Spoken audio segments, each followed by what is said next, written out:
বলা হয়ে থাকে যারা মিশরের মমি, পিরামিড ইত্যাদি বিষয় নিয়ে আগ্রহ রাখে, ফেরাও রাজা তুতানখামুন তাদের কাছে অপরিচিত নাম নয়।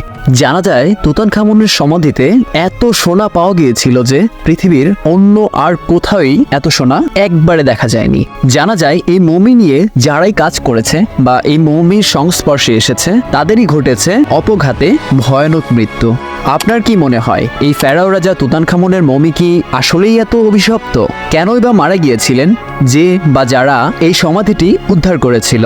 চলুন তাহলে জেনে আসি পৃথিবীর সবচেয়ে অভিশপ্ত এবং পৃথিবীর সবচেয়ে ছোট ফেরাও রাজার মৃত্যু এবং অভিশাপ নিয়ে আজকের এই পর্ব। আপনি যদি আমাদের চ্যানেলে নতুন হয়ে থাকেন, অনুরোধ করব লাইক করে সাবস্ক্রাইব করে দেখতে থাকুন ভয়েস অফ রা।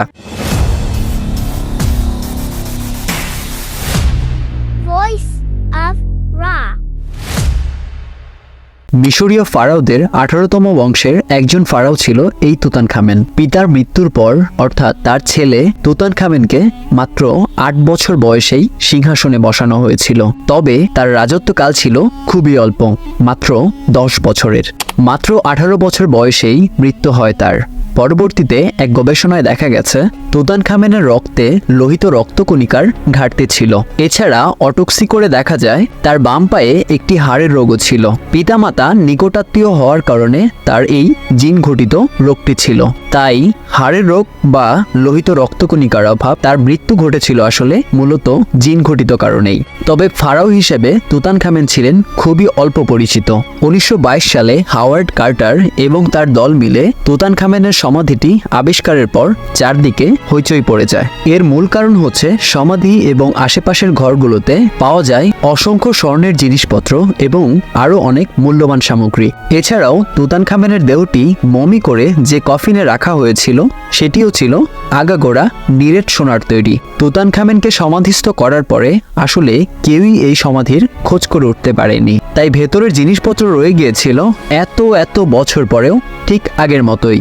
আসলে মিশরীয়রা বিশ্বাস করত মৃত্যুতে তাদের জীবন শেষ হয় না, তাই দৈনন্দিন জিনিসপত্রের প্রয়োজনও শেষ হয় না।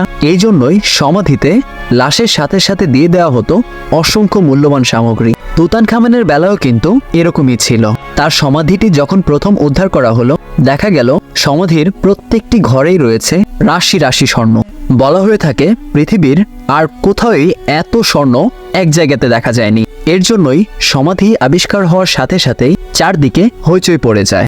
অন্যদিকে তুতানখামেনের সমাধিটি সম্পদের সাথে সাথে অভিশাপও বয়ে এনেছিল, এমনটাই বিশ্বাস করা হয়। প্রচলিত আছে তুতানখামেনের সমাধি যারা যারা আবিষ্কার করেছিল এবং এর সংস্পর্শে যারা যারা ছিল তাদেরই ঘটেছিল রহস্যজনকভাবে মৃত্যু।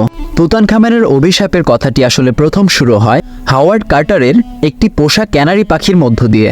যেই দিন হাওয়ার্ড কার্টার তুতানখামেনের সমাধিটি আবিষ্কার করেছিল সেই দিন রাতেই বাসায় ফিরে দেখেন তার পোষা ক্যানারি পাখিকে একটি কোবরা খেয়ে ফেলেছে।